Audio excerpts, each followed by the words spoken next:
Ask doctor John Watson type చేసి మీ questions అడగండి, తప్పకుండా రిప్లై చేస్తాను.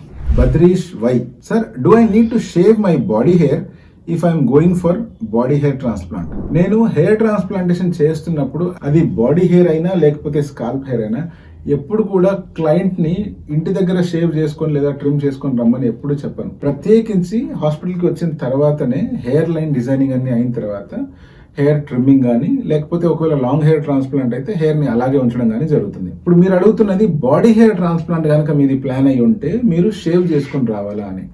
పొరపాటున కూడా మీరు బాడీ హెయిర్ ట్రాన్స్ప్లాంట్ ఉన్నప్పుడు షేవ్ చేసుకొని రాకూడదు. ఎందుకంటే హెయిర్ స్టంప్స్ కొంచెమన్నా స్కిన్ కంటే బయటికి ఉంటేనే మనం హెయిర్ని తీయడానికి ఈజీగా ఉంటుంది. అంటే హెయిర్ ఎక్స్ట్రాక్షన్ ప్రాసెస్ ఈజీ అవుతుంది ఒకవేళ నార్మల్ FUE పద్ధతి ద్వారా దాన్ని తీయాలి అన్నప్పుడు.